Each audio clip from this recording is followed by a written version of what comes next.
السلام عليكم ورحمة الله وبركاته.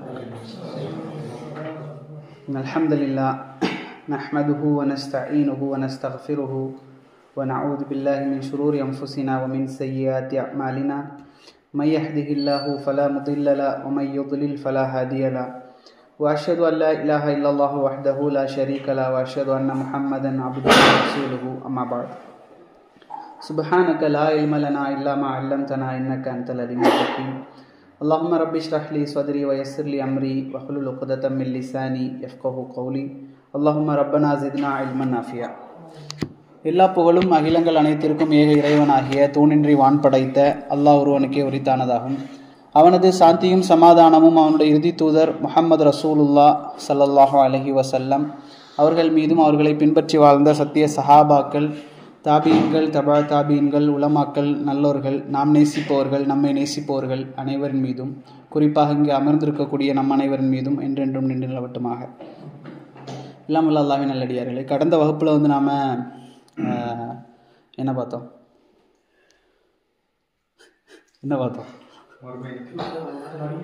மறுமை நாளை பற்றி பார்த்தோம். சரி, அப்போ மறுமை நாளுக்கு முன்பாக நடக்கக்கூடிய நிறைய நிகழ்வுகள் இருக்குது. மறுமை நாளுடைய அடையாளங்கள், அதில் ஒரே ஒரு அடையாளத்தை மட்டும் நாம் பெரிய அடையாளம் அதை நம்ம பார்ப்போம். நிறைய சின்ன சின்ன அடையாளங்கள் இருக்குது, பெரிய அடையாளங்கள். ரசூல் ஸல்லல்லாஹு அலைஹி வஸல்லம் அவர்கள் 6 அடையாளங்கள் 10 அடையாளங்கள் வரைக்கும் சொல்லியிருக்கிறாங்க. இப்போ அந்த அடையாளங்களில் ஒரு அடையாளத்தை இன்ஷா அல்லாஹ் பார்ப்போம். எதற்காக நமக்கு மறுமை நாளுடைய அடையாளங்களை பார்க்குறோம் அப்படின்னா, அதில் மிக முக்கியமான ஒரு விஷயம் இருக்குது. என்னென்னா, வெறுமனே கதை கேட்பது போல் இந்த மாதிரி மறுமை நாளுக்கு முன்பாக இதெல்லாம் நடக்கும் அப்படின்னு கதை கேட்டுட்டு போகிற ஒரு விஷயம் அல்ல. மறுமை நாளுடைய விஷயங்கள் எப்படி இருக்கும் அப்படின்னா தெளிவாக இருக்கும். அது நடக்கக்கூடிய நேரத்தில் எந்த நிகழ்வாக இருந்தாலுமே தெளிவாக தெரியும், இது மறுமை நாளுடைய ஒரு அடையாளம் அப்படின்னு. அது இல்லாமல் நாம் தேடி கண்டுபிடிச்சி ஆய்வு செஞ்சு தேட வேண்டிய விஷயம் அல்ல மறுமை நாளுடைய அடையாளங்கள். அதுவே நமக்கு தெரியும் இது மறுமை நாளுடைய அடையாளம் என்பதற்காக. முஃமின்கள், முஸ்லீமாக இருக்கக்கூடிய நாம் இந்த உலகத்தில் நிம்மதியாக இருக்கிறோம் அப்படின்னா, ஒவ்வொருத்தரும் நம்ம லைஃப்பில் நிம்மதியாக இருக்கிறோம் அப்படின்னா அதுக்கு ஒரு காரணம் மறுமை நாள் தான். நம்ம தெரிஞ்சோ தெரியாமையோ மறுமை நாளை நம்புறதுனால தான் நாம் இந்த உலகத்தில் நிம்மதியாக இருக்கிறோம். சில இடங்களில் யாராவது நம்ம சக்திக்கு மீறி நம்மளை ஏதாவது தொல்லை பண்ணுறதோ அல்லது அநியாயம் செய்கிறதோ அல்லது ஏதாவது ஒரு ஏமாத்து வேலை செய்கிறதோ, இந்த மாதிரிலாம் நம்ம லைஃப்பில் நடக்கும் ஏதாவது ஒரு கட்டத்தில். அப்படி நடக்கக்கூடிய கட்டத்தில் அதே மாதிரி சில விஷயங்களை நாம் இழக்கக்கூடிய நேரத்தில் நாம் கோபத்தை கட்டுப்படுத்தி கொள்வது. இன்னும் உலகத்தை எடுத்துக்கொண்டால் தற்கொலையில் மிக குறைவான அளவில் இருக்கக்கூடியவங்க முஸ்லீம் சமூகம், தற்கொலை செய்யக்கூடிய பட்டியலில். ஏன் அப்படின்னு பார்க்கக்கூடிய நேரத்தில் நமக்கெல்லாம் இருக்கக்கூடியது மறுமை நாளுடைய அந்த நம்பிக்கை தான். இங்கே இல்லைனாலும் அங்கே பார்த்துக்கலாம். இந்த ஒரு நம்பிக்கையின் காரணமாகத்தான் முஸ்லீம்கள் நிம்மதியாக இருக்கிறோம். இது நம்ம தெரிஞ்சோ தெரியாமலோ அல்லாஹ் நமக்கு கொடுத்த ஒரு பெரிய ஒரு நியாமத். இந்த ஏகத்துவத்தை கொண்டு அல்லாஹ் நிறைய நியாமத்துகளை செஞ்சுருக்கிறான். அதாவது நம்ம சொல்லிக்கிட்டே போகலாம்.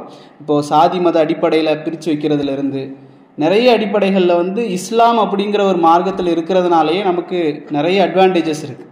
அதில் ஒன்று தான் இந்த மறுமை நாளை பற்றின ஒரு விஷயம். அப்போது அந்த மறுமை நாள் எப்படி இருக்கும் அப்படிங்கிறத பற்றி நாம் கடந்த வகுப்பில் பார்த்தோம். அது எப்படியெல்லாம் நிகழும் அப்படிங்கிற சம்மந்தமாக. அந்த மறுமை நாள் என்ன அப்படின்னு சொன்னால், அது வெறுமனே நியாய தீர்ப்பு நாள் மட்டுமல்ல, அதற்கான தண்டனையும் கொடுக்கப்படக்கூடிய ஒரு நாள். இந்த நாளில் எந்த அளவுக்கு ரசூல் ஸல்லல்லாஹு அலைஹி வஸல்லம் சொல்கிறாங்கன்னா, ஒரு ஆடு இன்னொரு ஆடை முட்டுச்சுன்னா கூட அந்த ஆடு திருப்பி அந்த ஆட்டை முட்டக்கூடிய அளவிற்கு அந்த அளவுக்கு எல்லா விஷயங்களும் நுனியாக அல்லாஹ் தீர்ப்பு கொடுக்கக்கூடிய ஒரு நாள் தான் அந்த நாள் என்பதை நம்ம தெரிந்து கொள்ளணும். அப்போது அந்த நாளினுடைய தாக்கம் எப்படி இருக்குன்னா, இந்த உலகத்தில் யாராவது ஒரு மனிதன் நமக்கு அநியாயம் செஞ்சுட்டான் அப்படின்னா நம்ம அந்த மனிதன் மேலே உடனே ஒரு கோபம் வரும். அந்த கோபம் உச்சத்தில் இருக்கும். அது நாள் போக போக போக போக கிட்டத்தட்ட ஒரு வருஷம், 2 வருஷம், ஒரு 5 வருஷம் ஆயிடுச்சுன்னா அந்த கோபம் அப்படியே தணிஞ்சிரும். அவன் எவ்வளோ பெரிய அநியாயம் செஞ்சுருந்தாலும் கூட ஒரு 5 வருஷத்துக்கு அப்புறம் அப்படியே தணிஞ்சிரும். ஒரு 10 வருஷத்துக்கு அப்புறம் சரி செஞ்சுட்டு போயிட்டான், என்ன செய்கிறது, மன்னிச்சு விட்ருவோம் இப்படின்னு சொல்லி மன்னிப்போம். ஆனால் நல்லா நம்ம விளங்கி கொள்ளணும், மறுமை நாள் அப்படி இல்லை. அல்லாஹு ரப்புல் ஆலமீன் எழுதி வச்சிருப்பானே அவன் இந்த அநியாயம் செஞ்சான் அப்படின்னு, அந்த நாளில் உங்களுக்கு எந்த அளவுக்கு அந்த கோபம் இருந்ததோ அதே அளவு கோபத்தை அல்லாஹ் அங்கே கொண்டு வைப்பான். நீங்கள் அந்த நேரத்தில் எந்த அளவுக்கு கோவப்பட்டீங்களோ அந்த கோவத்தோடு தான் மறுமை நாளில் நிற்பீங்க. அவனுக்கு முன்பாக யார் உங்களுக்கு அநியாயம் செய்தாரோ அந்த அநியாயம் செய்யப்பட்டவருக்கு முன்பாக அவரிடத்திலிருந்து நன்மையை பெற்றுக்கொள்வதாக இருந்தாலும் சரி, அல்லது நம்மளுடைய தீமை பாவங்களை தூக்கி அவன் மேலே சுமத்துறதுலையும் நமக்கு எந்த அளவுக்கு கோபம் இருந்ததோ அந்த அளவுக்கு கோபம் அப்பவும் இருக்கும். அல்லாஹ் எந்த அளவுக்கு கோவப்படுவானோ அந்த அளவு அப்படியே மெயின்டைன் பண்ணுவான் அல்லாஹ் ரப்புல் ஆலமீன். நீங்கள் பார்க்கலாம், அல்லாஹ் எந்த அளவுக்கு சொல்லி காட்டுறான் அப்படின்னா, ரசூல் ஸல்லல்லாஹு அலைஹி வஸல்லம் அவர்களுக்கு காலத்துக்கெல்லாம் முன்னால் 1000 ஆண்டுகள் அந்த மாதிரி 100 ஆண்டுகளுக்கு முன்பாக நடந்த சம்பவங்களை குரானில் சொல்லி காட்டி ரசூல் ஸல்லல்லாஹு அலைஹி வஸல்லம் அவர்களுக்கு அல்லாஹ் சொல்லி காட்டுவான். இந்த மனிதர்களை இந்த மக்கள் நெருப்பில் போட்டாங்க, அந்த மக்கள் எல்லாம் அழுதாங்க, அவங்க அல்லாஹ்வை அழைத்தார்கள், ஆனால் அந்த எதிரி என்ன செஞ்சான், நெருப்பில் போட்டான், ஃபிரௌன் நெருப்பில் வீசினான். இப்படியெல்லாம் அல்லாஹ் ரப்புல் ஆலமீன் சொல்லி காட்டிக்கிட்டு அந்த மனிதர்களுக்கான தண்டனையை எப்போ வச்சிருக்கிறான், மறுமை நாளில் கொடுப்பதாக வச்சிருக்கிறான். அப்போ இதுதான் மறுமை நாளுடைய ஒரு விஷயம். அப்போ அந்த மறுமை நாளை பற்றி நம்ம கடைசி வகுப்பில் நாம் படிச்சிட்டோம். அப்போ இன்றைக்கு நாம் என்ன படிக்க போகிறோம்னா, அந்த மறுமை நாள் எந்த அளவுக்கு நெருக்கமாக இருக்குது அப்படின்னு. நமக்கெல்லாம் என்ன சிந்தனை அப்படின்னா, மறுமை நாள் எப்போவோ நடக்க போகுது, அது எப்போவோ நம்மெல்லாம் அப்போல்லாம் இருக்க மாட்டோம், அப்போது அதுக்கு முன்னாடி நிறைய விஷயங்கள் நடக்க வேண்டியது இருக்குது அப்படின்னு. ஆனால் நம்ம எடுத்து பார்த்தோம், ரசூல் ஸல்லல்லாஹு அலைஹி வஸல்லம் சொல்கிறாங்க, நானும் மறுமை நாளும் இப்படி அனுப்பப்பட்டிருக்கோம் அப்படின்றாங்க. நான் தான் மறுமை நாள், என்னுடைய வஹி, ரசூல் ஸல்லல்லாஹு அலைஹி வஸல்லமுடைய நபித்துவம் ஒரு அறிகுறி, ரசூல் ஸல்லல்லாஹு அலைஹி வஸல்லமுடைய மவுத் மறுமை நாளுடைய ஒரு அறிகுறி. அந்த அளவுக்கு ரசூல் ஸல்லல்லாஹு அலைஹி வஸல்லம் அவர்களும் மறுமை நாளும் ஒன்றாக அனுப்பப்பட்டிருக்கிறாங்க. எந்த அளவுக்கு ரசூல் ஸல்லல்லாஹு அலைஹி வஸல்லம் அவர்கள் ஒரு நாள் சொல்கிறாங்க, அதாவது அல்லாஹ் சொல்கிறான், சந்திரன் பிளக்கப்பட்டு விட்டது, மறுமை சமீபமாகி விட்டது அப்படின்னு சொல்கிறான் அல்லாஹ். சந்திரன் பிளந்து விட்டது, மறுமை நெருங்கி விட்டதுன்னு சொல்கிறான். சந்திரன் எப்போ பிளக்கப்பட்டது, ரசூல் ஸல்லல்லாஹு அலைஹி வஸல்லம் அவருடைய காலத்தில் 1446 வருஷத்துக்கு முன்னால் பிளக்கப்பட்டது அப்படின்னு சொல்லி அல்லாஹ் சொல்லி காட்டுறான். அந்த அளவுக்கு நெருக்கம். நாம் நினைக்கிறோம் 1400 வருஷம் கடந்துருச்சே அப்படின்னு. அப்போது சஹாபாக்கள் எப்படி நினச்சாங்கன்னா, இப்போ வந்துருமோ அப்படின்னு நினச்சாங்க. ஏன்னா ரசூல் ஸல்லல்லாஹு அலைஹி வஸல்லம் உடைய மரணம் மறுமை நாளுடைய அறிகுறியாச்சே. ரசூல் ஸல்லல்லாஹு அலைஹி வஸல்லம் ஒரு நாள் வீட்டில் உறங்கிட்டு இருக்கிறாங்க, திடீர்னு முழிக்கிறாங்க. முழிச்சு தன்னுடைய மனைவி இடத்துல சொல்கிறாங்க, ரசூலுல்லாஹ். மனைவி கேட்குறாங்க, என்ன ஆச்சுன்னு கேட்குறாங்க. ரசூலுல்லாஹ் சொல்கிறாங்க, யஜூஜ் மௌஜூஜ் அடைக்கப்பட்டிருக்கக்கூடிய சிவர் சின்ன அளவில் திறக்கப்பட்டுருச்சு அப்படின்றாங்க. அப்போ அந்த அளவுக்கு நெருக்கமாக மறுமை நாளுடைய அறிகுறிகள் இருக்கிறது. அப்போ அதை பற்றி நாம் கவனம் இல்லாமல் இருக்கக்கூடாது. இது முதல் விஷயம். அதே போல் இரண்டாவதாக ரசூல் ஸல்லல்லாஹு அலைஹி வஸல்லம் அவர்கள் நிறைய விடயங்களை சொல்லி தந்தாங்க. அதாவது தஜ்ஜால் வெளிப்படுவது, அதே போல் வேற என்ன, புகை மூட்டம், அதே போல் அதிசய பிராணி வெளிப்படுவது, அதே போல் மறுமையில் சூரியன் மேற்கு திசையில் உதிப்பது. இதுதான் முதல் அடையாளம். சூரியன் என்பது மேற்கு திசையில் உதிக்கும். இப்போ எந்த திசையில் உதிக்குது, கிழக்கில் உதிக்குது. இப்போ மேற்கு திசையில் சூரியன் உதிக்கக்கூடிய நேரத்தில் நாம் இப்போது சில பேர் என்னென்னா, சில வீடியோக்கள் வருது, சூரியன் மேற்கில் அங்கே உதிச்சிருச்சு அப்படின்னு சொல்லி உடனே அதை பரப்புகிறோம். நமக்கு சரியான அந்த அக்கீதா இல்லை. என்ன, சூரியன் மேற்கில் உதிச்சிருச்சுன்னா முடிஞ்சுது. உதாரணமாக இப்போ சுனாமி வந்தது, சுனாமியோடைய அழிவெல்லாம் வரும் போகும், இப்படி தான். ஆனால் இது வந்துட்டு போகிற விஷயம் அல்ல. சூரியன் மேற்கில் உதிச்சிருச்சு அப்படின்னாலே முடிஞ்சுது. ஒரு மாலையிலிருந்து அதாவது செயினை நம்ம அறுத்து விட்டோம்னா அதனுடைய முத்துக்கள் எப்படி ஒன்றொன்றாக கீழே கொட்டுமோ அதே போன்று மறுமையினுடைய ஒரு அடையாளம், பெரிய அடையாளம் வந்துருச்சு அப்படின்னு சொன்னால் அணிவகுத்து சட்டனாக என்ன செய்யும், எல்லா அடையாளங்களும் வந்துடும், உலகம் அழிக்கப்பட்டு விடும் அப்படின்னு சொல்லி நாம் படிக்கிறோம். அப்போது இந்த சூரியன் மேற்கில் உதிக்கக்கூடிய அந்த சம்பவம், அதே போல் பூகம்பம், 3 பூகம்பங்கள் ஏற்படக்கூடிய அந்த நிகழ்வு, யஜூஜ் மௌஜூஜ் வரக்கூடிய அந்த நிகழ்வு, அதே போல் யமனிலிருந்து ஒரு நெருப்பு மக்களை ஒரு இடத்தில் ஒன்று கூட்டும் இந்த நிகழ்வு, அதே போல் ஈசா அலைஹிஸ்ஸலாம் அவர்களுடைய வருகை, இதெல்லாம் நான் ஷஃபில் பண்ணி சொல்கிறேன். இது ஒரு தொடராக வரும். தஜ்ஜால் வருவது, மஹதி அலைஹிஸ்ஸலாம் இருப்பது, தஜ்ஜாலை கொல்வதற்காக ஈசா அலைஹிஸ்ஸலாம் வருவது, ஈசா அலைஹிஸ்ஸலாம் அவர்களுக்கு வந்து தஜ்ஜாலை கொன்றதற்கு பிறகு யஜூஜ் மௌஜூஜ் வெளிப்படுவது, இப்படி ஒரு தர்த்தீபில் போகும், ஒரு ஆர்டரில் போகும். ஆனால் அதை பற்றி நாம் படிக்கலை. இப்போ தஜ்ஜாலை பற்றி இன்ஷா அல்லாஹ் இன்றைய வகுப்பில், தஜ்ஜால் என்பவன் யார், அவன் யார், அவன் எங்கே இருக்கிறான், அவன் உயிரோடு இருக்கிறானா அல்லது இனிதான் அவன் படைக்கப்படுவானா, அவன் மனிதனா ஷைத்தானா, இப்படிங்கிற விஷயங்களை நாம் பார்க்கணும். ஏன் அப்படின்னு சொன்னால், இன்றைக்கு பெரும்பாலான வழிகேட விதைக்கக்கூடிய மக்கள் என்ன செய்கிறாங்க அப்படின்னா, தஜ்ஜால் என்பவன் டிவி, தஜ்ஜால் என்பவன் ஒற்றைக்கண் அப்படின்னு சொல்லி நம்ம கேள்விப்பட்டிருப்போம். அப்போ தஜ்ஜால் என்பவன் ஒற்றைக்கண் அப்படிங்கிறதுனால டிவி எப்படி இருக்குது, ஒரு லைட்டு, அப்போ இதுதான் தஜ்ஜால் அப்படின்னு சில பேர். அதே போல் சிலர் இந்த சில நாட்டினுடைய அரசாங்கத்தினுடைய அந்த பிரைம் மினிஸ்டர் அவங்களெல்லாம் சொல்லி இவங்க தான் தஜ்ஜால் என்பதாக, அல்லது தஜ்ஜால் என்பவன் இல்லவே இல்லை, அது ஒரு கான்செப்ட், அது தஜ்ஜாலுடைய சிஸ்டம் தான் இந்த உலகத்தில் வருமே தவிர தஜ்ஜால் வரமாட்டான், இப்படியெல்லாம் சொல்லி சில மக்கள் சொல்லுவாங்க. ஆனால் நம்ம ஹதீஸையும் ரசூலுல்லாஹி ஸல்லல்லாஹு அலைஹி வஸல்லம் செய்திகளை வச்சு பார்க்கக்கூடிய நேரத்தில் தஜ்ஜால் என்பவன் ஆதமுடைய பிள்ளைகளில் ஒருவன், அவன் யூத சமூகத்தை சார்ந்தவன் அப்படிங்கிற சம்பந்தமாக அல்லாஹ்வுடைய தூதர் ஸல்லல்லாஹு அலைஹி வஸல்லம் செய்திகள் புகாரி முஸ்லீம் போன்ற கிரந்தங்களில் வருவதை நம்ம பார்க்கலாம். முதலாவதாக இந்த தஜ்ஜால் என்பவன் எப்போது வெளிப்படுவான் அப்படின்னு சொன்னால், அவன் ரசூலுல்லாஹி ஸல்லல்லாஹு அலைஹி வஸல்லம் சொன்னாங்க, அவனுக்கு ஒரு மிகுதியான கோபம் வரக்கூடிய நேரத்தில் அவன் வெளிப்படுவான். எந்த அளவுக்கு, அப்துல்லா இப்னு உமர் ரதியல்லாஹு அன்ஹு அவர்கள் ஒரு மனிதரை சோதித்து பார்க்குறாங்க. அந்த ரசூலுல்லாஹி ஸல்லல்லாஹு அலைஹி வஸல்லம் காலத்தில் ஒரு சிறுவன் வந்து என்ன செய்கிறான், யூதனாக இருக்கக்கூடிய அந்த சிறுவன் வந்து பிறக்கிறான். அவனுடைய பேர் வந்து அப்துல்லா, அவனுடைய பேர் வந்து ஷாஃபி அப்படின்னு சொல்லுவாங்க. அவனுடைய உண்மையான பேர் வந்து அப்படி பார்த்தோன்னு சொன்னால் அப்துல்லா இப்னு சையாத். அவருடைய தந்தை வந்து சையாத், அவருடைய பேர் வந்து அப்துல்லா. அந்த பையன் வந்து பிறக்கிறான், அவனுடைய பேர் அப்துல்லா இப்னு சையாத், ஷாஃபி அப்படின்னு சொல்லுவாங்க, ஷாஃபி இப்னு சையாத் அப்படின்னு சொல்லுவாங்க. இப்போ இந்த சிறுவன் வந்து பிறக்கக்கூடிய நேரத்தில் ரசூலுல்லாஹி ஸல்லல்லாஹு அலைஹி வஸல்லம் அவர்கள் மதீனாவுக்கு போகிறாங்க. மதீனாவில் தான் அந்த பையன் வந்து பிறந்து வளர்றான். அப்போ இந்த பையன் பிறந்து வளரக்கூடிய நேரத்தில் ஒரு கட்டத்தில் என்ன செய்கிறாங்கன்னா, அந்த பையன் வந்து விளையாடி கொண்டு இருக்கிறான் குழந்தைகளோடு. அப்போ குழந்தைகளோடு விளையாடி கொண்டிருக்கக்கூடிய நேரத்தில் மக்கள் எல்லாம் பேசுகிறாங்க, இந்த சிறுவன் வந்து ஒரு வித்தியாசமான செயல்பாடு கொண்டவன் அப்படின்னு சொல்லி பேசும்போது ரசூல் ஸல்லல்லாஹு அலைஹி வஸல்லம் வந்து அவனை பார்க்கறதுக்கு செல்கிறாங்க. செல்லக்கூடிய நேரத்தில் ரசூல் ஸல்லல்லாஹு அலைஹி வஸல்லம் அவர்கள் அவனிடத்துல போய் கேட்குறாங்க, நான் என்னை நபியாக நீ ஏற்றுக்கொள்கிறாயா அப்படின்னு கேட்குறாங்க ரசூலுல்லாஹி ஸல்லல்லாஹு அலைஹி வஸல்லம். அப்போ அந்த பையன் வந்து அப்போ தான் பார்க்குறான் ரசூல் ஸல்லல்லாஹு அலைஹி வஸல்லம். பார்த்துட்டு அவன் சொல்கிறான், ஆமாம் நீங்கள் நபி என்பதை நான் ஏற்றுக்கொள்கிறேன் அப்படின்னு சொல்கிறான். இரண்டாவது அவன் ரசூல் ஸல்லல்லாஹு அலைஹி வஸல்லம் அவர்களை பார்த்து கேட்குறான், என்னை நீங்கள் அல்லாஹ்வுடைய தூதர்னு ஏற்றுக்கொள்கிறீங்களா அப்படின்னு கேட்குறான்.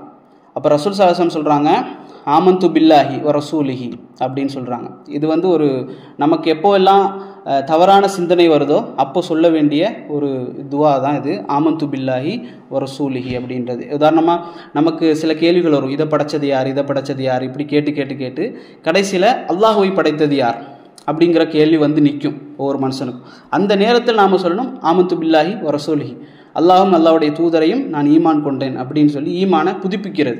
சரி, அப்போ ரசூல் ஸல்லல்லாஹு அலைஹி வஸல்லம் அவர்கள் அந்த மாதிரி அந்த பையனிடத்தில் சொல்கிறாங்க. அப்போ ரசூல் ஸல்லல்லாஹு அலைஹி வஸல்லம் அவர்களிடத்தில் கேட்குறாங்க, உனக்கு என்ன செய்தி வருது அப்படின்னு கேட்குறாங்க, நீ எதை நினைக்கிற அப்படின்னு கேட்குறாங்க.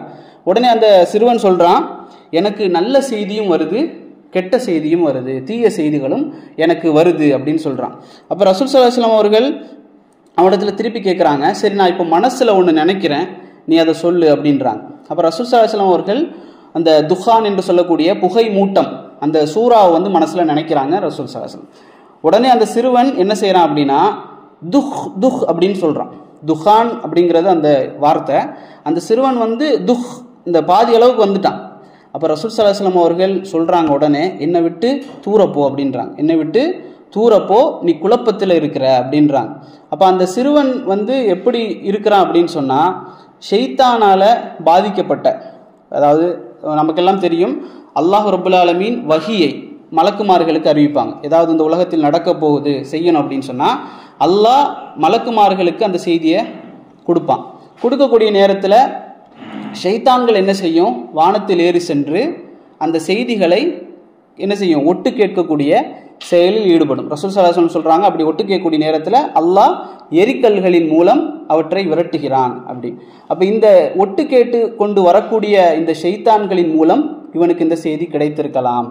இப்போ ஜோசியர்களை நீங்கள் பார்க்கலாம், ரசூல் ஸல்லல்லாஹு அலைஹி வஸல்லம் சொல்கிறாங்க, இந்த மாதிரி ஒட்டு கேட்டு கொண்டு வரக்கூடிய ஷைத்தான்கள் என்ன செய்யும், ஒரே ஒரு விஷயத்தை இந்த மனிதர்களிடத்தில் சொல்லக்கூடிய நேரத்தில் அவர்கள் 100 விஷயங்களை சொல்லுவாங்க, அதில் 99 பொய்களோடு ஒரு உண்மையை கலந்து சொல்லிவிடுவார்கள். மக்கள் என்ன செஞ்சிருவாங்க, ஜோசியக்காரர்களை நம்பி விடுவார்கள். அப்போ அதே போல் இந்த மனிதனுக்கு, இந்த சிறுவனுக்கு ஏதோ ஒரு ஷைத்தானுடைய ஊசலாட்டம் இருப்பதாக ரசூல் ஸல்லல்லாஹு அலைஹி வஸல்லம் அவங்க என்ன செய்கிறாங்க, என்னை விட்டு தூரப்போ அப்படின்னு சொல்கிறாங்க. உடனே உமர் ரலியல்லாஹு அன்ஹு அவர்கள் இந்த செய்தியை அவங்க தான் அறிவிக்கிறாங்க புகாரில்.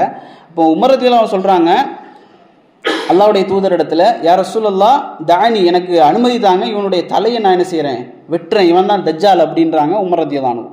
அப்போ ரசூல் ஸல்லல்லாஹு அலைஹி வஸல்லம் சொல்கிறாங்க, விட்டு விடுங்கள், இவன் தஜ்ஜாலாக இருந்தால் இவனுக்கான அதிகாரம் யாருக்கு கொடுக்கப்பட்டிருக்கு? ஈசா அலைஹிஸ்ஸலாம். ஈசா அலைஹிஸ்ஸலாம் அவர்கள் தான் அவனை கொல்வார்கள். இவன் தஜ்ஜால் இல்லை என்றால், இவன் தஜ்ஜாலாக இருந்தால் அவனை கொல்லக்கூடிய அதிகாரம் என்பது ஈசா அலைஹிஸ்ஸலாம் அவர்களுக்கு தான், உங்களால் அதை நடத்த முடியாது. அவன் தஜ்ஜாலாக இல்லை என்றால் இவனை கொல்வதினால் எந்த ஹைரும் இல்லை அப்படின்றாங்க ரசூல் ஸல்லல்லாஹு அலைஹி வஸல்லம் அவர்கள். அப்போ ரசூல் ஸல்லல்லாஹு அலைஹி வஸல்லம் அவர்கள் தெளிவாக சொல்லலை இவன் தஜ்ஜாலா தஜ்ஜால் இல்லையா என்ற அந்த குழப்பம். இன்னொரு முறை ரசூல் ஸல்லல்லாஹு அலைஹி வஸல்லம் அவர்கள் என்ன செய்கிறாங்க அப்படின்னா, அவனுடைய தோட்டத்துக்கு போகிறாங்க. அவனுடைய வீடு, அவனுடைய தோட்டம் அமைந்திருக்கக்கூடிய இடத்துக்கு போகிறாங்க. அவன் ஒரு படுக்கையில் படுத்து தூங்கி கொண்டிருக்கிறான். உடலில் அந்த அந்த துணியை கொண்டு மூடி படுத்து கிடக்கிறான். படுத்து கொண்டிருக்கும் இடத்துல ஏதாவது ஒன்றை முணுமுணுத்து கொண்டிருக்கக்கூடிய நேரத்தில் ரசூல் ஸல்லல்லாஹு அலைஹி வஸல்லம் அவர்கள் மரத்துக்கு பின்னால் ஒளிந்து போய் அவன் என்ன சொல்கிறான் அப்படிங்கிறத கேட்குறாங்க.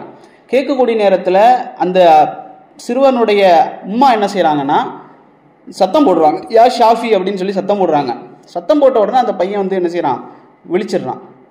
ரசூல் ஸல்லல்லாஹு அலைஹி வஸல்லம் அவர்கள் தோழரிடத்தில் சொல்கிறாங்க, அந்த அம்மா மட்டும் அந்த பையனை எழுப்பாமல் இருந்து நான் அவன் சொல்லக்கூடிய அந்த முணுமுணுக்கக்கூடிய செய்திகளை கேட்டிருந்தேன் அப்படின்னா இவன் யார் என்பதை நான் தெளிவாக உங்களுக்கு சொல்லி இருப்பேன் அப்படின்னு சொல்கிறாங்க.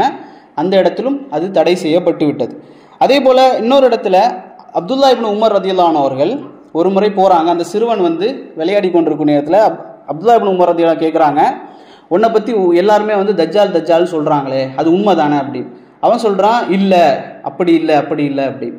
அப்போ அப்துல்லா இப்னு உமர் ரலியல்லாஹு அன்ஹு அவர்கள் திரும்ப திரும்ப திரும்ப திரும்ப அவன்கிட்ட கேட்டுக்கொண்டே இருக்கிறாங்க. எந்த அளவுக்கு அவன் நல்ல கோவப்பட்டுட்டான். கோவப்பட்ட உடனே அப்துல்லா இப்னு உமர் ரலியல்லாஹு அன்ஹு சொல்கிறாங்க, அவன் கோபத்தின் காரணமாக அவனுடைய உடல் எல்லாம் பருத்து பெருசாகி அந்த தெருவினுடைய வீதியை அடைக்கக்கூடிய அளவுக்கு அவன் பெருசாயிட்டான். அப்போது இதை ஹஃப்ஸா ரலியல்லாஹு அன்ஹு இடத்துல இப்னு உமர் ரலியல்லாஹு சொல்கிறாங்க. சொன்ன உடனே ஹஃப்ஸா ரலியல்லாஹு கேட்குறாங்க, நீங்கள் என்ன எதிர்பார்த்தீங்க, அவனை கோவப்படுத்தி உங்களுக்கு அவன்கிட்ட என்ன எதிர்பார்த்தீங்க அப்படின்னு. அப்துல்லா இப்னு உமர் சொல்கிறாங்க, நீங்கள் நபி அவங்க சொல்லி நீங்கள் கேட்டதில்லையா, அந்த தஜ்ஜால் என்பவன் மிகுந்த அந்த கோபத்தின் காரணமாகத்தானே வெளிப்படுவான், ஒருவேளை இவன் வெளிப்படுவானா அப்படிங்கிறத நான் என்ன செஞ்சேன், செக் பண்ணி பார்த்தேன் அப்படின்னு சொல்கிறான். அப்போ இந்த ஒரு சம்பவத்தை நாம் பார்க்குறோம். அப்போ இந்த சிறுவன் மறுபடியும் ரசூல் ஸல்லல்லாஹு அலைஹி வஸல்லம் அவர்கள் இன்னொரு முறை போகும்போது கேட்குறாங்க, அதே மாதிரி என்னை இறை தூதராக நீ ஏற்றுக்கொள்றியா அப்படின்னு. அவன் சொல்கிறான், ஏற்றுக்கொள்கிறேன். நான் அல்லாஹ்வுடைய தூதர் என்பதை நீ ஏற்றுக்கொள்கிறீங்களா அப்படின்னு கேட்குறாங்க. அல்லாஹ்வுடைய தூதர் இடத்துல அவன் கேட்குறான். ரசூல் ஸல்லல்லாஹு அலைஹி வஸல்லம் சொல்கிறாங்க, ஆமன்து பில்லாஹி வ குத்துபிஹி வ ரசூலிஹி, இதை சொல்கிறாங்க. சொல்லிவிட்டு ரசூல் ஸல்லல்லாஹு அலைஹி வஸல்லம் கேட்குறாங்க, நீ எதை காண்ற அப்படின்னு கேட்குறாங்க, நீ எதை பார்க்குற அப்படின்னு. அப்போ அந்த சிறுவன் சொல்கிறான், தண்ணீருக்கு மேலாக சிம்மாசனத்தை பார்க்குறேன் அப்படின்றான். அப்போ அல்லாஹ்வுடைய தூதர் சொல்கிறாங்க, நீ பார்ப்பது எதை, ஷைத்தானுடைய சிம்மாசனத்தை. அல்லாஹ்வுடைய தூதர் ஒரு ஹதீஸில் சொல்லுவாங்க, ஷைத்தான் என்ன செய்வான், கடலுக்கு மேலாக அவனுடைய சிம்மாசனத்தை போட்டு அமர்ந்து அங்கிருந்து தான் அவன் என்ன செய்வான், தன்னுடைய இப்லீஸ் அவனுடைய வேலையாட்கள் ஷைத்தான்களுக்கெல்லாம் வேலை வாங்குறது அங்கு இருந்துதான். அப்போ அல்லாஹ்வுடைய தூதர் சொல்கிறாங்க, நீ எதை பார்க்குற, ஷைத்தானை பார்க்குற அப்படின்னு சொல்லி. இன்னொரு சந்தர்ப்பத்தில் இந்த சிறுவன் வளர்ந்து பெரியவனாகி விட்டான். அப்போது இவன் முஸ்லீம், சரியா, இவன் ஒரு யூதன், ஆனால் இஸ்லாத்தை ஏற்றுக்கொண்டு விட்டான். அப்போ இவன் என்ன செய்கிறான் அப்படின்னு சொன்னால், சஹாபாக்களோடு உம்ராவுக்கு போகிறான். ரசூல் ஸல்லல்லாஹு அலைஹி வஸல்லம் இல்லை, மரணத்திற்கு பிறகு உம்ராவுக்கு செல்கிறான். உம்ரா அல்லது ஹஜ். யாரோடு போகிறான் அப்படின்னு சொன்னால், அபூ சயீத் அல் குத்ரி ரலியல்லாஹு அன்ஹு அவரோட இவன் போகிறான். போகக்கூடிய நேரத்தில் 2 பேருக்கும் ஒரே கேம்பு கொடுத்துட்டாங்க. அப்போது அவன் என்ன செய்கிறான் அப்படின்னா, நல்ல வெளியில் சூட்டின் காரணமாக தன்னுடைய மூட்டை பைகள் எல்லாம் எடுத்து அபூ சயீத் அல் குத்ரி ரலியல்லாஹு அன்ஹுடைய மூட்டையோடு சேர்த்து வச்சுட்டான். சேர்த்து வச்சோடனே அபூ சயீத் அல் குத்ரி ரலியல்லாஹு அன்ஹு அவர்களுக்கு ஒரு மாதிரி தோணுது, என்ன இவன் தஜ்ஜால மாதிரி ஆச்சே அப்படின்னு சொல்லி. உடனே அவங்க சொல்கிறாங்க, இது சூடான இடம், அங்கே ஒரு மரத்தடி இருக்குது, அங்கே கொண்டு நீங்கள் வச்சுருங்க அப்படின்னு. உடனே அவன் அதையெல்லாம் எடுத்து அங்கே கொண்டு வச்சிடறான். அவரோட நோக்கம் தன்னோட பையோட சேர்ந்து இருக்கக்கூடாது அப்படிங்கிறது. ரெண்டாவது அவன் என்ன செய்கிறான், நல்ல சூடான பால் கொண்டு கொடுக்குறான், குடிங்க அப்படின்னு சொல்லி. இதை பார்த்த உடனே அபு சயீத் ரலியல்லாஹு அன்ஹு என்ன செய்கிறாங்க அப்படின்னா, இது நல்ல சூடாக இருக்குது, நான் குடிக்க மாட்டேன், சூடான பால்லாம் குடிக்க மாட்டேன்னு சொல்லி அவங்க சொல்கிறாங்க. எனக்கு குடிக்கணும்லாம் இருந்துச்சு, ஆனால் சூடான பால்னு சொல்லி நான் அதை இது பண்ணிட்டேன். அப்போ அதையும் என்ன செஞ்சுட்டாங்க, விட்டுட்டாங்க.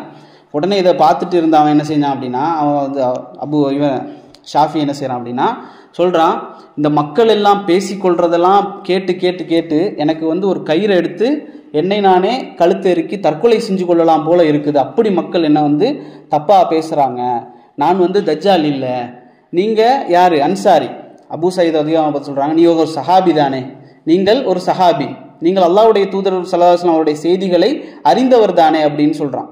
சொல்லிட்டு அவன் சொல்கிறான், நீங்கள் அறியவில்லையா? ரசூல் ஸல்லல்லாஹு அலைஹி வஸல்லம் சொல்லியிருக்கிறாங்களே, தஜ்ஜாலுக்கு பிள்ளை கிடையாது, எனக்கு பிள்ளைகள் இருக்கிறாங்க மதீனாவில், நான் விட்டுட்டு வந்திருக்கிறேன். ரசூல் ஸல்லல்லாஹு அலைஹி வஸல்லம் சொல்லியிருக்காங்க, நான் முஸ்லீம் அல்ல, தஜ்ஜால் முஸ்லீம் அல்லன்னு சொல்லியிருக்கிறாங்க. நான் இஸ்லாத்தை ஏற்றுக்கொண்டு உங்களோடு உம்ராவுக்கு வரவில்லையா? ரெண்டாவது. மூணாவது அவன் கேட்குறான், தஜ்ஜால் என்பவன் மக்கா மதீனா போன்ற பிரதேசங்களுக்குள்ளாக நுழைய முடியாதுன்னு ரசூலுல்லாஹ் சொல்லியிருக்காங்களே, நான் பிறந்தது மதீனா, நான் வளர்ந்ததும் மதீனா, இப்போது மக்காவை நோக்கி நான் உங்களோட பயணித்து கொண்டிருக்கிறேனே, இன்னுமா எனக்கு உங்களுக்கு சந்தேகம்? நான் தஜ்ஜால் இல்லை என்பதற்கு இன்னும் என்ன தேவை அப்படின்னு சொல்லி கேட்குறாங்க. அப்போ அபு சயீத் ரலியல்லாஹு சொல்கிறாங்க, இதெல்லாம் கேட்டு கேட்டு கேட்டு கேட்டு எனக்கு அவன் மேலே ஒரு இறக்கம் வந்துருச்சு. இறக்கம் வந்து சரிதானே, கரெக்டு தானே, நல்லா தானே பேசுகிறான் அப்படி. உடனே அவன் சொல்கிறான், இதெல்லாம் பேசி முடித்த உடனே, ஆனால் எனக்கு ஒன்று தெரியும் அப்படின்றான். என்ன தெரியும்? எனக்கு வந்து தஜ்ஜால் எங்கே இருக்கிறான், அவனுடைய தந்தை யார், அவனுடைய தாய் யார், அவன் இப்போது என்ன செய்து கொண்டிருக்கிறான் என்பதெல்லாம் எனக்கு தெரியும் அப்படின்னு சொல்கிறான். இதை கேட்ட உடனே அபு சயீத் மறுபடியும் என்னடா இது அப்படின்னு சொல்லி அவர் சொல்கிறார், நாசமாக போ அப்படின்றார். நீ வந்து வைலக், நீ நாசமாக போ அப்படின்னு சொல்லிட்டு அவர் என்ன செய்கிறாரு, விலகி விடுகிறார். இது வந்து இந்த ஷாஃபி இப்னு சையாத் அல்லது அப்துல்லா இப்னு சையாத் பற்றி வரக்கூடிய செய்தி. சஹாபாக்களுக்கு மத்தியில் கருத்து வேறுபாடு. அப்போது இவன் தஜ்ஜாலா தஜ்ஜால் இல்லையா என்று சொல்லி கருத்து வேறுபாடு இருக்குது. ரசூல் ஸல்லல்லாஹு அலைஹி வஸல்லம் அவர்களும் என்ன செய்யலை, தெளிவான ஒரு முடிவை சொல்லலை. அப்போது இதற்கு பிறகு ஒரு ஹர்ராவுடைய யுத்தம் நடக்குது. ரசூல் ஸல்லல்லாஹு அலைஹி வஸல்லம் மரணத்திற்கு எல்லாம் பின்னால் ஹர்ராவுடைய ஒரு யுத்தம் நடக்குது. அந்த யுத்தத்தோடு அவன் வந்து எங்கு சென்றான் என்பது தெரியவில்லை அப்படிங்கிற ஒரு செய்தி இருக்குது. அப்போது இன்னொரு செய்தி என்ன அப்படின்னு சொன்னால், ரசூல் ஸல்லல்லாஹு அலைஹி வஸல்லம் அவர்கள் ஒரு முறை பள்ளிவாசலில் தொழுகை நடத்திவிட்டு என்ன செய்கிறாங்கன்னா அமர்ந்து கொண்டு இருக்கிறாங்க. அமர்ந்து கொண்டிருக்கக்கூடிய நேரத்தில் ஒரு தமீமுத்தாரி ரலியல்லாஹு அன்ஹு அவர்கள், தமீமுத்தாரி ரலியல்லாஹு அன்ஹு அவர்கள் வர்றாங்க. தமீமுத்தாரி ரலியல்லாஹு அன்ஹு அவர்கள் யார் அப்படின்னு சொன்னால் ஒரு கிறிஸ்தவர், பலஸ்தீனத்தை சேர்ந்த ஒரு கிறிஸ்தவர். அவர் என்ன செய்கிறாரு, வந்து அவர்களோடு அமர்ந்திருக்கிறார். அப்போ ரசூல் ஸல்லல்லாஹு அலைஹி வஸல்லம் அவர்கள் தொழுது முடித்தோன்னு சொல்கிறாங்க, யாரும் எந்திரிச்சு போக வேண்டாம், எல்லாரும் தொழுத இடத்துலையே என்ன செய்யுங்க, அமர்ந்திருங்கள் அப்படின்னு சொல்கிறாங்க. அப்போ எல்லாரும் அமர்ந்திருக்கிறாங்க. அப்போ ரசூல் ஸல்லல்லாஹு அலைஹி வஸல்லம் சொல்கிறாங்க, நான் உங்களிடத்தில் எதையெல்லாம் சொன்னேனோ அதையெல்லாம் தமீமுத்தாரி பார்த்ததாக சொல்கிறார், அதையெல்லாம் கேளுங்க அப்படின்னு சொல்லி ரசூல் ஸல்லல்லாஹு அலைஹி வஸல்லம் அவர்கள் தமீமுத்தாரி ரலியல்லாஹு அன்ஹு அவர்களுக்கு நடந்த செய்திகளை சொல்கிறாங்க. தமீமுத்தாரி வந்து கிறிஸ்தவர், இந்த சம்பவத்தோடு அவர் இஸ்லாத்துக்கு வருகிறார். தமீமுத்தாரி என்ன செய்கிறாங்க அப்படின்னா, அவர்கள் தங்களுடைய கூட்டம் லக்கும் ஜுத்தம் அப்படின்னு சொல்லக்கூடிய அவர்களுடைய அந்த குலத்தோடு 30 பேர் கொண்ட கூட்டம் என்ன செய்கிறாங்க, படகுல பயணித்து போகிறாங்க. பயணித்து போகக்கூடிய நேரத்தில் சரியான மழை, சூறாவளி, காற்று எல்லாம் வீசுது. வீசி அந்த 30 அதாவது 30 ஒரு மாதம் 30 மக்களும் ஒரு மாதம் என்ன செய்கிறாங்க, கடலில் அலக்களிக்கப்படுறாங்க. ஒரு மாதம் அலக்களிக்கப்பட்டு ஒரு தீவில் போய் அவங்க என்ன செய்கிறாங்க, மேற்கு திசையில் இருக்கக்கூடிய ஒரு தீவில் போய் அந்த கடல் தானாகவே தஞ்சம் புகுது. தஞ்சம் புகுந்த உடனே இந்த 30 பேரும் கீழே இறங்குறாங்க, அந்த தீவுக்குள்ளே இறங்குறாங்க. தீவுக்குள்ளே இறங்கின உடனே ஒரு மிருகம் அங்கே வருது. அதை எப்படி சொல்கிறாங்கன்னு சொன்னால், அவங்க பார்த்துட்டு சொல்கிறாங்க, அந்த மிருகத்தினுடைய முன்பகுதி எது பின்பகுதி எது அப்படிங்கிறது கூட தெரியாத அளவிற்கு முடிகளால் அது சூழப்பட்டிருக்கு. அப்படிப்பட்ட நிறைய முடி வச்சு ஒரு உயிரினம், அது என்ன உயிரினம் தெரியலை. அப்போது அவங்க கேட்குறாங்க, நீ யார் அப்படின்னு கேட்குறாங்க. வைலக், நாசமாக போ, நீ யார் அப்படின்னு கேட்குறாங்க. வைலக் அப்படிங்கிறது வந்து அந்த அரபிகள் பயன்படுத்தக்கூடிய வார்த்தை. அப்போது நீ யார் அப்படின்னு கேட்குறாங்க. அது சொல்லுது ஜஸ்ஸாஸா அப்படின்னு சொல்லுது. அது என்ன, அந்த உயிரினம் வந்து பேசுது, ஜஸ்ஸாஸா, நான் ஜஸ்ஸாஸா அப்படின்னு சொல்லுது. அது சொல்லுது, நீங்கள் வாங்க, உள்ளே வாங்க, உள்ள ஒரு மனிதர் இருக்கிறார், உங்களுக்காக காத்து கொண்டு இருக்கிறார் அப்படின்னு சொல்லி அந்த மிருகம் என்ன செய்யுது, பிராணி கூட்டி கொண்டு போகுது. அப்போ இந்த 30 பேர் என்ன செய்கிறாங்கன்னா, அவங்க சொல்கிறாங்க, ஷைத்தானோ இது அப்படின்னு சொல்லி நாங்கள் பயந்து கொண்டே போனோம். உள்ளேயும் ஒரு ஷைத்தான் இருக்குது போல அப்படின்னு சொல்லி நாங்கள் பயந்து கொண்டு அந்த ஜஸாஸாவுக்கு பின்னால் செல்றோம். இந்த ஹதீஸுக்கு பேரே வந்து ஹதீஸ் ஜஸாஸா அப்படின்னு சொல்லுவாங்க. அப்போ அந்த பிராணிக்கு பின்னால் அந்த 30 பேரும் போனவுடன் உள்ளே போய் பார்க்குறாங்க. அந்த ஒரு சின்ன ஒரு மண்டபம், அதுக்குள்ளே பார்த்தோம் அப்படின்னு சொன்னால் ஒரு மனிதன் கட்டி வைக்கப்பட்டிருக்கிறான், சங்கிலிகளால் கட்டி வைக்கப்பட்டிருக்கிறான். அவனுடைய 2 கைகளும் அவனுடைய தோளோடு சேர்த்து கட்டி வைக்கப்பட்டிருக்கு. அவனுடைய கால் என்ன செய்யப்பட்டிருக்கு, மணிக்கட்டு கட்டப்பட்டிருக்கு. அப்போ இதை பார்த்த உடனே இவங்க சொல்கிறாங்க, நீ யார், உனக்கு என்ன ஆச்சு அப்படின்னு சொல்லி சொல்கிறாங்க. அப்போ இதை தமீமுத்தாரி சொல்லுவாங்க, இந்த உலகத்தில் நான் இப்படிப்பட்ட ஒரு தோற்றம் உள்ள ஒரு மனிதனை நான் கண்டதே இல்லை அப்படின்னு சொல்லி சொல்கிறாங்க. அப்போ அவனிடத்துல கேட்குறாங்க, நீ யார் அப்படின்னு சொல்லி கேட்குறாங்க. அப்போ அவன் சொல்கிறான், நீங்கள் யார் என்பதை எனக்கு சொல்லுங்கள், நான் யார் என்பதை கண்டிப்பாக நான் உங்களுக்கு சொல்லுவேன் அப்படின்னு சொல்லி அந்த மனிதன், கட்டி வைக்கப்பட்ட மனிதன் அவன் சொல்கிறான். அப்போ அவன் கேட்குறான், சரி நீ கேளு நான் சொல்கிறோம் அப்படின்னு சொல்லி சொன்னோன்னா அவன் கேட்குறான், அந்த பைசான் தோட்டத்தினுடைய விஷயத்தை பற்றி சொல்லுங்க அப்படின்னு. பைசான் என்பது ஒரு பேரித்தம் தோட்டம், அந்த தோட்டத்தை பற்றி எனக்கு சொல்லுங்க அப்படின்னு அவங்க கேட்குறாங்க. அதை பற்றி நான் என்ன சொல்ல உனக்கு அப்படின்னு அவன் சொல்கிறான், அங்கே பழங்கள் வந்து விளைச்சல் கொடுக்குதா அப்படின்னு கேட்குறான்.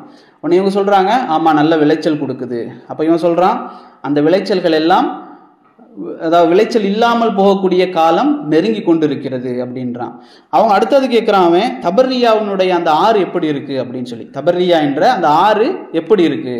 அப்போ இவங்க சொல்கிறாங்க, அதில் நீர்கள் அதிகமாக ஓடிக்கொண்டு இருக்குது அப்படின்னு. அவன் சொல்கிறான், அது வற்றி குறைந்து போகக்கூடிய காலம் நெருங்கி கொண்டு இருக்கிறது அப்படின்னு. இந்த தபர்ரியா ஆற்றை வந்து இப்பவுமே வந்து நம்ம யூடியூப்ல அடித்து பார்த்தா முன்பு வந்து தண்ணீர் அதிகமாக ஓடிக்கொண்டிருந்து அந்த ஆறு வந்து இப்போ என்ன தண்ணி இல்லாமல் இருக்கக்கூடிய காட்சியை பார்க்கலாம்.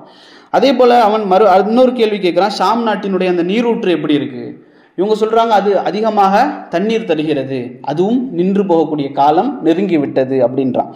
கடைசியாக கேட்குறான், அந்த இறை தூதர் ஒருத்தர் இருக்கிறாரா அப்படின்னு. அந்த இறை தூதர் என்ன செய்து கொண்டிருக்கிறார், அவர் எங்கு இருக்கிறார், அவரோடு நீங்கள் போர் செய்தீர்களா அப்படின்னு சொல்லி. அப்போ இவங்க சொல்கிறாங்க, ஆமாம் அந்த இறை தூதர் இருக்கிறாரு, அரபுகளோடு இருக்கிறார், அவர் மக்காவிலிருந்து மதீனாவை வெற்றி கொண்டிருக்கிறார், போர்களில் வெற்றி பெறுகிறார், சில இடங்களில் தோல்வி இருக்கு, வெற்றி பெறுகிறார் அப்படின்னு சொல்லி அவங்க சொல்கிறாங்க தமீமுத்தாரி. அப்போது இவன் சொல்கிறான், அந்த இறை தூதரை நீங்கள் பின்பற்றுவது உங்களுக்கு நல்லது அப்படின்னு சொல்கிறான். அப்போ இவன் கேட்குறாங்க, நீ யார் என்பதை சொல்லு அப்படின்னு. அவன் சொல்கிறான், நான் தான் தஜ்ஜால், உங்களுக்கு மத்தியில் அல்லாஹ் எனக்கு எப்போது அந்த விடுதலையை கொடுப்பானோ, அந்த சங்கிலிகளால் கட்டப்பட்ட அந்த தஜ்ஜால் சொல்கிறான், எனக்கு அல்லாஹ் எப்போது இந்த விடுதலையை கொடுப்பானோ அப்போ என்ன செய்வேன், நான் உங்களுக்கு மத்தியில் வெளிப்படுவேன். நான் உங்களோடு 40 நாட்கள், இந்த உலகத்தில் அவன் தங்கக்கூடிய நாட்கள் 40 நாட்கள். இந்த 40 நாட்களில் அவன் கால் பதிக்காத இடமே உலகத்தில் கிடையாது. எல்லா உலகத்தில் இருக்கக்கூடிய எல்லா மூலைகளுக்கும் அவன் பயணிப்பான். எந்த இடத்தை தவிர 2 புனித ஸ்தலங்களை தவிர, மக்கா ஒன்று, அதே போல் மதீனா என்று சொல்லக்கூடிய அந்த தைபா. மதீனா வந்து அல்லாஹ்வுடைய தூதர் சொல்கிறாங்க, 2 இடங்களுக்கு அவன் பயணிக்க முடியாது, உள்ள நுழையவே முடியாது. மக்கா ஒன்று, தைபா ஒன்று அப்படின்னு சொல்லி ரசூல் ஸல்லல்லாஹு அலைஹி வஸல்லம் சொல்லிட்டு அந்த தொழுது கொண்டு தானே உட்கார்ந்துருக்கிறாங்க. அப்போ அந்த மிம்பரை ரசூல் ஸல்லல்லாஹு அலைஹி வஸல்லம் அவர்கள் 3 முறை அடித்து சொல்கிறாங்க, இதுதான் அந்த தைபா அப்படின்னு சொல்லி மதீனாவை சுட்டி காட்டி, இதுதான் தைபா, இதுதான் தைபா, இதுதான் தைபா அப்படின்னு சொல்லி அல்லாஹ்வுடைய தூதர் சொல்கிறாங்க. இந்த 2 இடங்களுக்கு அவனால் நுழைய முடியாது அப்படின்னு சொல்லி அல்லாஹ்வுடைய தூதர் ஸல்லல்லாஹு அலைஹி வஸல்லம் அவர்கள் சொல்லக்கூடிய அந்த செய்தியை நம்ம பார்க்கலாம். அடுத்ததாக இந்த தஜ்ஜாலை பொறுத்த வரைக்கும் இவனுடைய பேர் வந்து மசீஹ் தஜ்ஜால் அப்படின்னு சொல்லுவோம். அல்லாஹ் ரப்புல் ஆலமீன் இந்த உலகத்தில் வந்து 2 மசீஹ்களை படைச்சிருக்கிறான். மசீஹ் அப்படின்னு சொன்னால் தடவப்பட்டவர் அப்படிங்கிறது அர்த்தம். ஈசா அலைஹிஸ்ஸலாம் அவர்களுக்கும் அதே பெயர் தான், மசீஹ் ஈசா அப்படின்னு சொல்லுவோம். அதே போல் இவனுடைய பெயர் வந்து என்ன, மசீஹ் தஜ்ஜால். அல்லாஹ் ரப்புல் ஆலமீன் 2 மசீஹ்களை படைத்தான். 2 பேருக்கு எதிரானவர்கள். தஜ்ஜால் எப்படி ஈசா அலைஹிஸ்ஸலாமுக்கு அவர் எதிரோ, அதே போல் ஈசா அலைஹிஸ்ஸலாம் தஜ்ஜாலுக்கு எதிரானவர்கள். இவர்கள் ஹக்குடைய மசீஹ், இவன் பாத்திலுடைய மசீஹ், இப்படிங்கிறத நம்ம விளங்கிக் கொள்ளணும். அடுத்ததாக இவனுடைய தோற்றத்தை பற்றி சொல்லக்கூடிய நேரத்தில் அல்லாஹ்வுடைய தூதர் ஸல்லல்லாஹு அலைஹி வஸல்லம் அவர்கள் சொன்னாங்க, ஒரு நாள் அவங்க வந்து மக்காவில் காபத்துல்லாவில் உறங்கி கொண்டிருக்கக்கூடிய நேரத்தில் அவர்களுக்கு ஒரு கனவு வருகிறது. அல்லாஹ்வுடைய தூதர் சொல்கிறாங்க, அந்த கனவில் எனக்கு எடுத்து காட்டப்பட்டது, ஒரு மாநிறத்தினுடைய ஒரு மனிதர் எடுத்து காட்டப்பட்டார். அவருடைய முடியெல்லாம் என்ன செய்யப்பட்டிருந்ததுன்னா வளர்ந்திருந்தது, நிறைய முடி வைத்திருந்தார். அவருடைய முடியிலிருந்து நீர் சொட்டி கொண்டிருந்தது. உது செஞ்சு எப்படி நீர் சுட்டுமோ அதே போல அவருடைய முடியிலிருந்து நீர் சொட்டி கொண்டிருந்தது. அவரை பற்றி நான் கேட்டபோது சொல்லப்பட்டது, அவர் யார்? ஈசா அலைஹிஸ்ஸலாம் அப்படி என்று சொல்லப்பட்டது. அதே போன்று இன்னொரு மனிதன் எனக்கு எடுத்து காட்டப்பட்டான். அவனுடைய ஒரு கண் குருடாக பழுத்த திராட்சை பழத்தை போல அந்த நிறத்தில் இருந்தது. இன்னொரு கண் அதுவும் குருடுதான், ஆனால் கொஞ்சம் டிஃப்ரெண்டா. எது முழுமையான குருடு, அந்த கண் குருடுக்கு மேலாக ஒரு கட்டியான சதை இருக்கும். அது இன்னொரு செய்தியில் வருது. அப்போ அதை பார்ப்போம். இது ரசூல் ஸல்லல்லாஹு அலைஹி வஸல்லம் சொல்றாங்க, அவனுடைய ஒரு கண் திராட்சை பழத்தை போன்ற நிறத்தில் குருடாக இருந்தது. அவனுடைய முடி சுருள் முடியாக, அடர்த்தியான சுருள் முடியாக இருந்தது. அவனுடைய நிறம் அதாவது சிகப்பு நிறமாக, நல்ல ஒயிட் கலர் மாதிரி நல்ல சிவத்த நிறமாக பருமனான ஒரு இளைஞனாக அவன் இருந்தான். அவன் யார் என்று கேட்கப்பட்ட போது அவன்தான் தஜ்ஜால் என்று சொல்லப்பட்டது. அப்போ அவனுடைய தோற்றம் எப்படி? சிகப்பான பருமனான இளைஞன், சுருட்டை முடிகொண்ட இளைஞனாக இருக்கிறான். அவனுடைய கண் ஒரு கண் திராட்சை வடிவிலே குருடாக இருக்கிறது அப்படிங்கிற செய்தி. அதே போல இன்னொரு செய்தியில ரசூல் ஸல்லல்லாஹு அலைஹி வஸல்லம் சொல்றாங்க, அவனுடைய நெற்றியில் 2 கண்களுக்கு அந்த மத்தியில காஃபிர் என்று எழுதப்பட்டிருக்கும். எப்படி? கேஃப் ஃபா ரா, அந்த கேஃப் ஃபா ரா எழுதப்பட்டிருக்கும். முஃமின்கள் அனைவரும் அதை வாசிப்பார்கள். முஃமின்கள் என்பவர்கள் அனைவரும், படிக்க தெரிந்தவர்களும் படிக்க தெரியாதவர்களும், எழுத படிக்க தெரியாதவர்களும் அதை அவர்கள் வாசிப்பார்கள், அவர்கள் புரிந்து கொள்வார்கள் இவன் தஜ்ஜால் என்பதை. ஆனால் முஃமின் அல்லாதவர்கள் என்ன செய்ய மாட்டாங்க, அவர்கள் அவரை கண்டுகொள்ள மாட்டார்கள் அப்படிங்கிற செய்தியை அல்லாஹ்வுடைய தூதர் ஸல்லல்லாஹு அலைஹி வஸல்லம் அவர்கள் சொல்றாங்க. அப்போ ஒரு முறை என்ன செய்யறாங்க அப்படின்னு சொன்னா, அல்லாஹ்வுடைய தூதர் ஸல்லல்லாஹு அலைஹி வஸல்லம் அவர்கள் அவனை பத்தி எச்சரிக்கை பண்ணிக்கிட்டே இருக்கிறாங்க. குரல்களை ஏற்றி இறக்கி எச்சரிக்கை செய்கிறாங்க. அப்போ ரசூல் ஸல்லல்லாஹு அலைஹி வஸல்லம் அவர்கள் சொல்றாங்க, இந்த உலகத்தில் வந்த ஆரம்ப காலம் ஆதம் அலைஹிஸ்ஸலாம் முதல் நான் வரை அனுப்பப்பட்ட எல்லா இறை தூதர்களும் இந்த தஜ்ஜாலை பற்றி எச்சரிக்காமல் இருந்ததே இல்லை. அந்த அளவுக்கு மிக மோசமான ஒருத்தன், பயங்கரமான ஒருத்தன். அப்ப இந்த மனிதனை பற்றி நானும் உங்களுக்கு எச்சரிக்கை செய்கிறேன். ஆனால் அவனை பற்றி அதிகப்படியான யாரும் உங்களுக்கு அறிவிக்காத, எந்த நபியும் உங்களுக்கு சொல்லித்தராத ஒரு புது விஷயத்தை நான் சொல்லித் தருகிறேன். அவன் எப்படிப்பட்டவன்? ஒரு கண் குருடன், அல்லாஹ் குருடன் அல்ல என்று அல்லாஹ்வுடைய தூதர் ஸல்லல்லாஹு அலைஹி வஸல்லம் சொல்றாங்க. தஜ்ஜால் ஒற்றை கண் குருடன், அல்லாஹ் குருடன் அல்ல அப்படின்னு சொல்லி அல்லாஹ்வுடைய தூதர் சொல்றாங்க. இதையெல்லாம் சஹாபாக்கள் அந்த உரையை கேட்டு முடித்து விட்டு வீட்டுக்கு போறாங்க.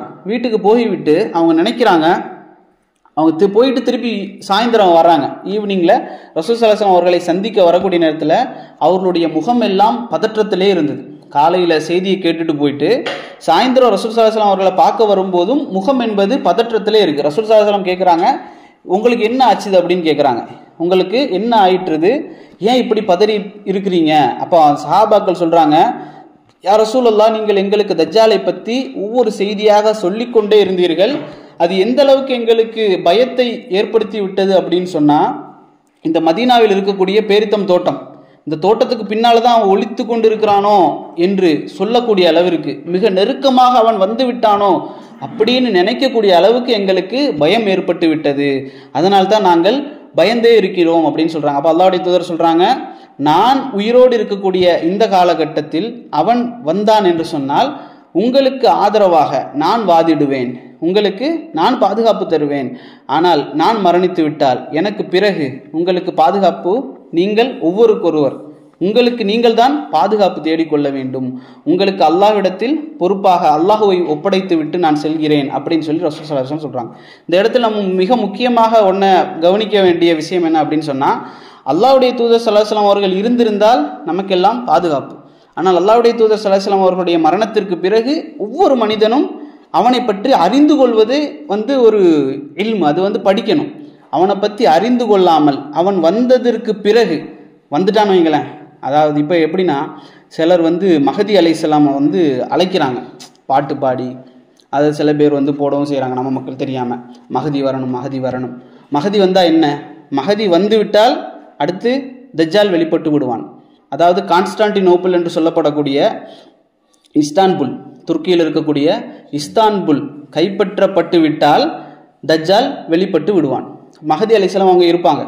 மஹதி அலைஹிஸ்ஸலாம் இருக்கக்கூடிய நேரத்தில் இந்த தஜ்ஜால் வெளிப்பட்டு விடுவான் என்று சொன்னால் அல்லாஹ்வுடைய தூதர் சொல்றாங்க, இந்த தஜ்ஜால் வெளிப்படக்கூடிய காலத்தில் நீங்கள் இருந்து விடாதீர்கள். அது அந்த அளவுக்கு மிக மோசமானது.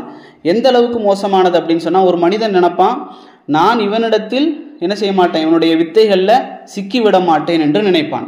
ஆனால் அவனிடத்தில் அவன் செல்லக்கூடிய நேரத்தில், அவன் காட்டக்கூடிய விஷயங்களை பார்க்கக்கூடிய நேரத்தில் அவன் என்ன செய்து விடுவான், அந்த ஃபித்னாவுக்குள் விழுந்து விடுவான்.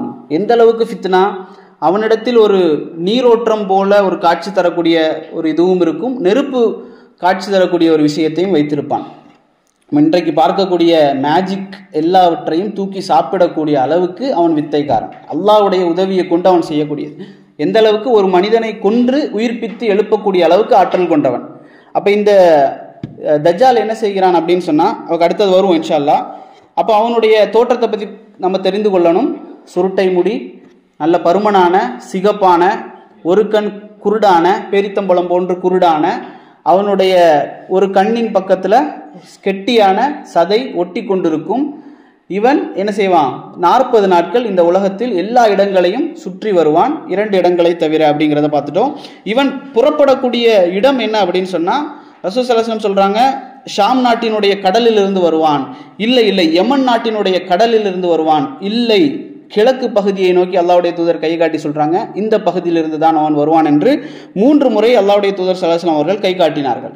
அதே போல இன்னொரு செய்தியில் ரசூல் ஸல்லல்லாஹு அலைஹி வஸல்லம் அவர்கள் கிழக்கை கை காட்டி சொல்றாங்க.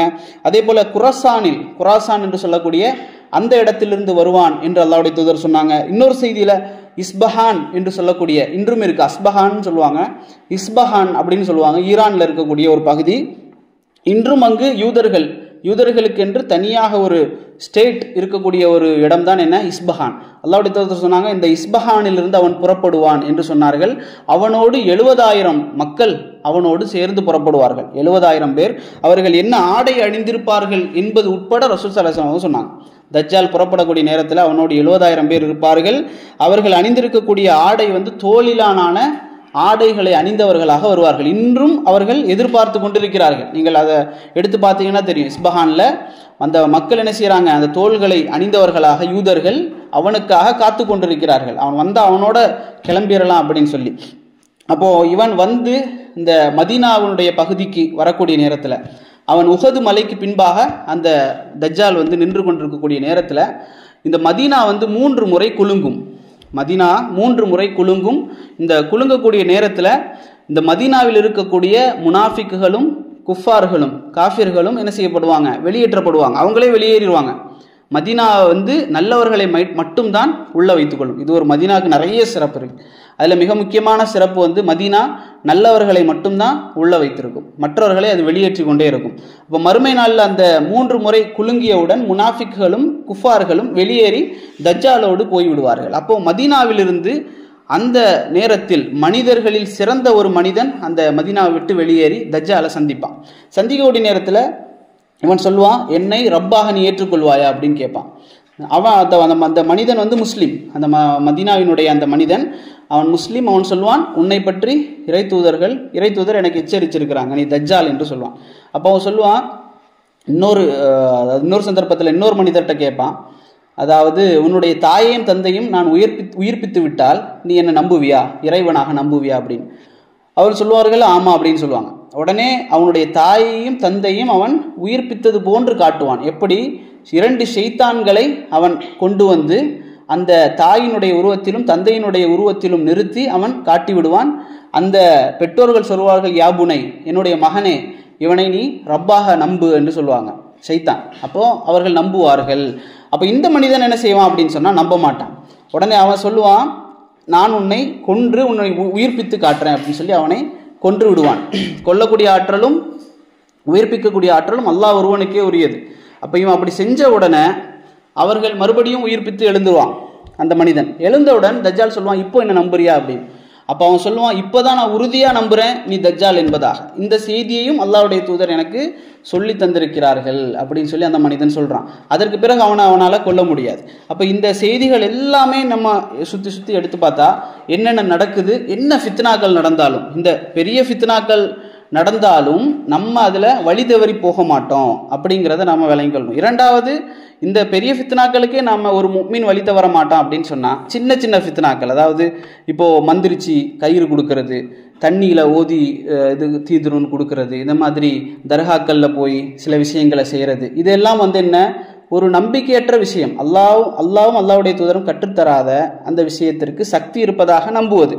அப்போ ஒரு மனிதன் தஜ்ஜாலை பற்றி சரியாக விளங்கி கொண்டான், அவனுடைய ஃபித்னாக்களை விளங்கி கொண்டான் அப்படின்னா இந்த சின்ன ஃபித்னாக்களில் கூட ஒரு முஃமின் என்ன செய்ய மாட்டான், விழுந்து விட மாட்டான். அப்போ இந்த மனிதன் கொல்லப்பட்டு மறுபடியும் உயிர்ப்பித்து எழுப்பப்பட்டவுடன் அந்த மனிதன் என்ன செய்வான், அவன் இன்னும் முஃமினாகவே இருப்பான். மதீனாவில் சிறந்த முஸ்லிம்கள் அங்கு இருந்து கொண்டு இருப்பார்கள். அதே போல அவன் என்ன செய்வான், மலையை வர வைத்து காண்பிப்பான்.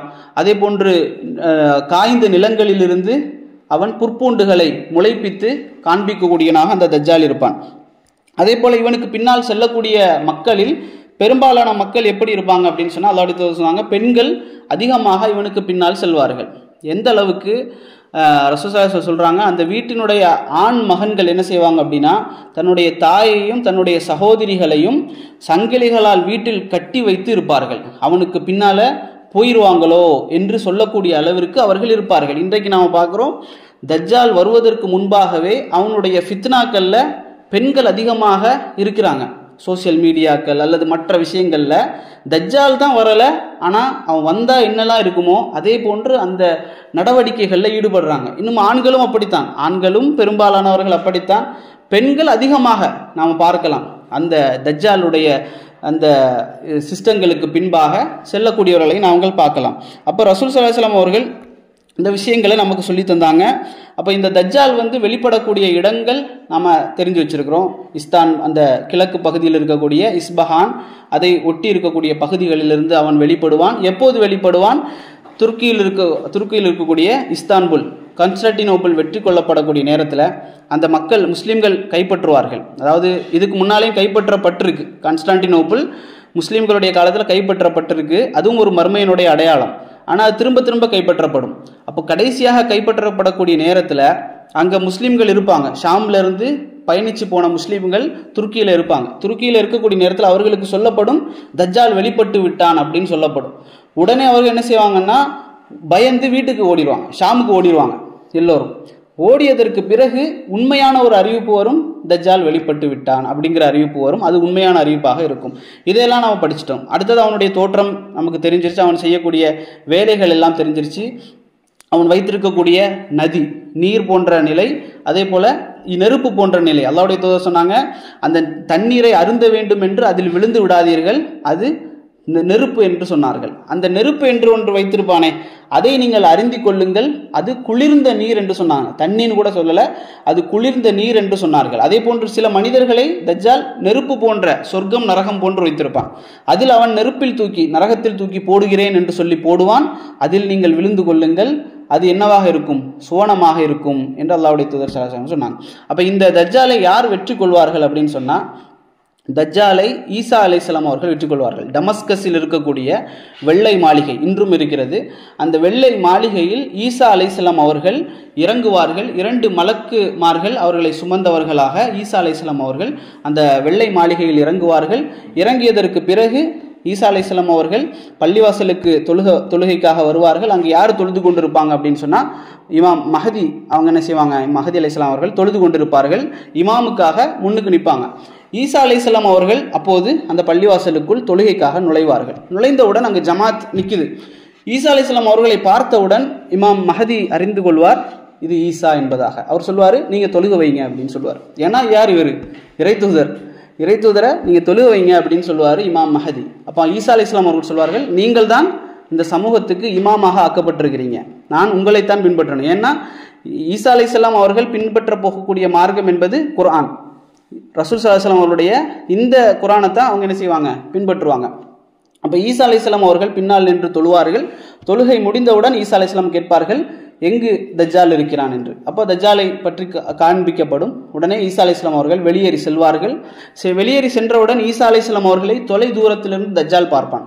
தஜ்ஜால் பார்த்த உடனேயே அவன் என்ன செய்வான், திரும்பி ஓட ஆரம்பிப்பான். ஓட ஆரம்பிக்கும் போது அல்லாஹ்வுடைய தூதர் சொல்றாங்க, ஒரு தண்ணியில் உப்பை போட்டால் எப்படி கரைந்து விடுமோ அதே போன்று தஜ்ஜால் என்ன செய்வான், கரைந்து கொண்டே இருப்பான். அப்போ ஈசா அலைஹிஸ்ஸலாம் அவர்கள் துரத்தி சென்று அவனை கொல்வார்கள். கொன்று அந்த தலையில் அந்த கத்தியை விட்டு தூக்கி அந்த ரத்தத்தை காட்டுவார்கள் மக்களுக்கு. இவன் தஜ்ஜால், இவனை நான் கொன்று விட்டேன், உங்களுடைய ரப் அல்ல என்று ஈசா அலைஹிஸ்ஸலாம் அவர்கள் காண்பிப்பார்கள். அத்தோடு தஜ்ஜாலுடைய கதை முடிந்தது. ஆனால் அதற்கு பிறகு யஜூஜ் மகஜூஜுடைய வருகை இருக்கிறது. அந்த படையை யாராலும் அழிக்க முடியாது. அப்போ அல்லாஹ்வுடைய தூதர் சொன்னாங்க, அல்லாஹ் அந்த மக்களை எல்லாம் ஒன்று கூட்டி இன்னொரு மலைக்கு அனுப்புவார்கள். அது அப்படியே தொடர்ந்து கொண்டே போகும். இன்னும் டைம் எடுக்கும் இன்ஷா அல்லாஹ். அப்போ யஜூஜ் மகஜூஜ் சம்பந்தமாக இன்னும் மற்ற விஷயங்கள் சம்பந்தமாக இன்ஷா அல்லாஹ் இன்னொரு கட்டம் கிடைச்சா பார்ப்போம் இன்ஷா அல்லாஹ். எதை கேட்டோமோ அதை பின்பற்றக்கூடிய நன்மக்களாக அல்லாஹ் ரப்புல் ஆலமீன் நம் அனைவரையும் ஆக்கியல்வானாக. தஜ்ஜாலினுடைய ஃபித்னாக்களிலிருந்தும் அவனுடைய குழப்பங்களிலிருந்தும் நம்மையும் நம்மளுடைய குடும்பத்தையும் அல்லாஹ் ரப்புல் ஆலமீன் பாதுகாப்பானாக. இன்னும் வெள்ளிக்கிழமை ஜும்மாவுடைய நாளிலே ஓதக்கூடிய சூரத்துல் காஃப், அல்லாஹ்வுடைய தூதர் சொன்னாங்க, சூரத்துல் காஃபை என்ன செய்யுங்க, ஓதிக்கொள்ளுங்கள். அந்த முதல் 10 வசனங்களை மனனம் செய்து கொள்ளுங்கள். அது தஜ்ஜாலினுடைய குழப்பங்களிலிருந்து உங்களை பாதுகாக்கும் அப்படின்னு சொன்னாங்க. இப்போ அந்த 10 வசனங்களை, முதல் 10 வசனங்களை நம்ம என்ன செய்யணும், மனனம் செய்து கொள்ளணும். அதே போல் குறிப்பாக எல்லா ஜும்மாவுடைய நாட்களிலும் சூரா காஃபை ஓதக்கூடியவர்களாக அல்லாஹ் ரப்புல் ஆலமீன் நம்மை ஆக்கி வருவானாக. ஹாதா மா இந்தி வல் இல்மு இந்தல்லாஹ் வக்கூலு கௌலி ஹாதா அஸ்தக்ஃபிருல்லாஹி லி வலக்கும். அஸ்ஸலாமு அலைக்கும் வரஹ்மத்துல்லாஹி வபரகாத்துஹு.